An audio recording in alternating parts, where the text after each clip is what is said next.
South Africa और Botswana में एक नया वेरिएंट जो है वो पाया गया है रिसेंटली, पिछले 1-2 हफ्ते के अंदर अंदर। और ये जो नया वेरिएंट है ये चिंताजनक है क्योंकि इसमें जो म्यूटेशंस पाई गई हैं वो उन इलाकों में पाई गई हैं जीनोम के, उसकी जो जेनेटिक मटेरियल होता है उस एरिया में पाई गई हैं। जो एरिया एक तो वो ट्रांसमिसिबिलिटी को बढ़ाता है, जो कि उसके फैलाव को बढ़ाता है, और दूसरा वो एरिया है जिससे कि जो जो जो इम्यूनिटी से बचने का जो तरीका होता है वायरस का, उसमें वो जो हेल्प होती है, उस एरिया में ये म्यूटेशंस पाई गई हैं। और साथ में ये भी पाया गया है कि ये वेरिएंट डेल्टा वेरिएंट को रिप्लेस कर रहा है उन इलाकों में जहां डेल्टा वेरिएंट पहले से फैला हुआ था, या उससे पहले काफ़ी वेव्स होके हटी हैं डेल्टा वेरिएंट की उस इलाकों में। और इस वेरिएंट की जो तीव्रता है वो बहुत तेज़ी से बढ़ रही है। पहले 1% जो पॉजिटिविटी रेट था उस इलाके में, अब 30% हो गया है एक या 2 हफ्ते के अंदर अंदर। और जैसा मैंने पहले कहा, 80 से लेकर 90% जो केसेस हैं वो इस नए वेरिएंट के उस इलाके में पाए जा रहे हैं।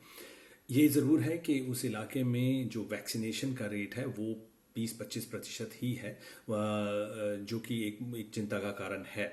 इन सब बातों को जब हम इकट्ठा करके देखते हैं तो जो साइंसदान हैं दुनिया भर के, उनको चिंता इस बात की है कि ये जो नया वेरिएंट है इसकी हम कहते हैं कॉम्पिटिटिव एडवांटेज है डेल्टा और बीटा वेरिएंट से, जो कि 500% ज़्यादा है। मतलब कि ये उससे भी तेज़ी से फैल भी सकता है और शायद घातक भी हो सकता है।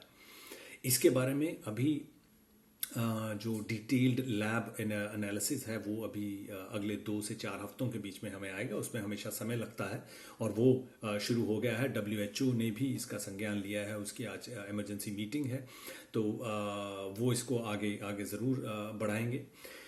भारत के लिए इसमें चिंता की बात यह है कि ये बिल्कुल मेरे हिसाब से ये हो सकता है कि ये वेरिएंट शायद पहले से भारत में हो, क्योंकि भारत में जीनोमिक सीक्वेंसिंग उस लेवल की नहीं होती, शायद हमने डिटेक्ट ना किया हो। ये पॉसिबिलिटी है, ऐसा है कि नहीं ये कहना तो अभी मुश्किल होगा, लेकिन पॉसिबिलिटी है।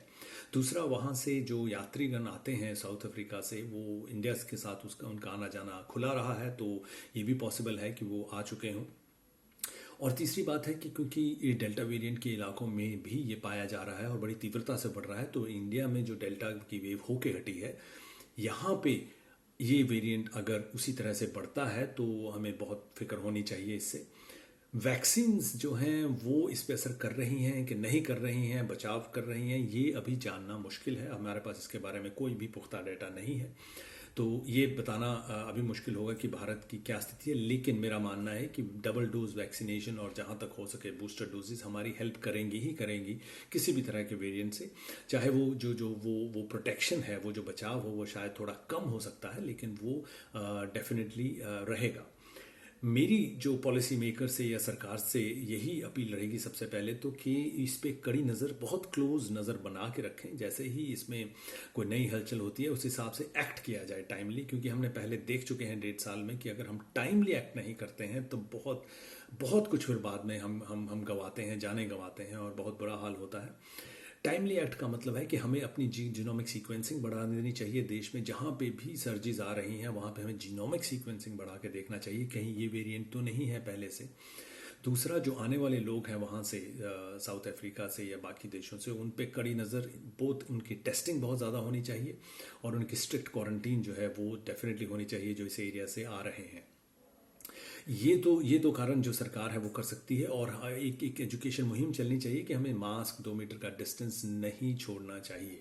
ये हमारा प्रोटेक्शन हमेशा से रहा है और अभी भी रहेगा। तो लोगों को ये बिल्कुल ध्यान में रखना चाहिए कि वेव्स आके जा चुकी हैं का मतलब ये नहीं है कि दोबारा से कोरोना नहीं फैलेगा। ऐसा कहीं नहीं है। बहुत देशों में अगली वेव्स आ रही हैं और नुकसान हो रहे हैं। वैक्सीन हमें बचाव कर रही हैं, लेकिन हमें नए वेरिएंट्स के बारे में ज़्यादा मालूम नहीं है। इन सब बातों से मैं डराना नहीं चाहता हूं, लेकिन हाँ, हमें अवगत ज़रूर रहना है। हमें इस बात का एहसास होना चाहिए कि दुनिया में क्या चल रहा है और हमें प्रिकॉशंस लेते रहना चाहिए।